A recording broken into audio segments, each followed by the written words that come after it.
മോളെ ആദ്യം ഈ കണ്ട ഇപ്പോൾ ഒരു കണ്ട മൂന്ന് കഴിഞ്ഞാൽ ആ കണ്ടത്തിൽ നമ്മൾ വിത്തലിൻ്റെ മാതൃകയാണ്.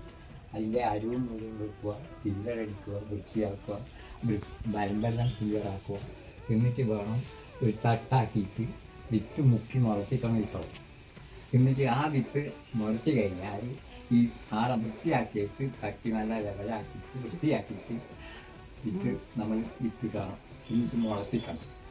ഏകദേശം ഒരു 30 ദിവസം വെക്കുമ്പോഴേക്ക് ഇങ്ങനെ മണ്ണാവും.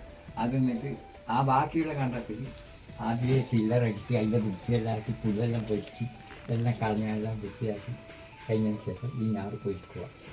ആ ഞാറ് പൊരിച്ചിട്ട് 30 ദിവസമാണ്. 30 ദിവസത്തിൽ കഴിഞ്ഞാൽ അത് ലേശം വളർച്ചയായി ആയി കഴിഞ്ഞാൽ നമ്മളത് പൊരിച്ചിട്ട് ആറ് നടണം.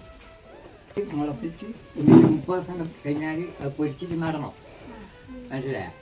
അത് കഴിഞ്ഞ് ഒരു 90 ദിവസം എത്തുമ്പോഴേക്ക് അത് കുറേ വണ്ണം വെക്കും. ഒരു 100 ദിവസം ആകുമ്പോഴേക്ക് ഇത് കതിർ കഴിക്കും. എന്നിട്ട് വളം ഇടണം. എന്നിട്ട് കതിർ കഴിക്കുമ്പോഴേക്ക് ആയിക്കഴിഞ്ഞാൽ എല്ലാം നമ്മൾ ലെവലായി കഴിഞ്ഞാൽ 1 മാസവും കൂടി തിന്നി കാത്തിക്കണം. ഇത് കതിർ കഴിച്ച് കഴിഞ്ഞ് വിളഞ്ഞ് ആണെങ്കിൽ 1 മാസം തിന്നി കഴിയണം. ഒരു 50 വിത്തിട്ട് കഴിഞ്ഞാൽ ഒരു 4-5 മാസം. അതായത് നമ്മൾ ചിങ്ങം കഞ്ഞി കൊയ്യാൻ വൃശ്ചികം വേനും മകരം കുമ്പത്തിൽ ഇനിയിപ്പം ആവും. ഒരു 5 മാസം ഇങ്ങനെ കണ്ടെത്തുന്നതാണ്. അല്ലെങ്കിൽ മാത്രമേ അത് നെല്ലായിട്ട് തരൂ. എന്നിട്ട് വിളഞ്ഞു കഴിഞ്ഞാൽ അതിൻ്റെ ഇതെല്ലാം മാറും. എന്നിട്ട് അത് മൂർന്നിട്ട്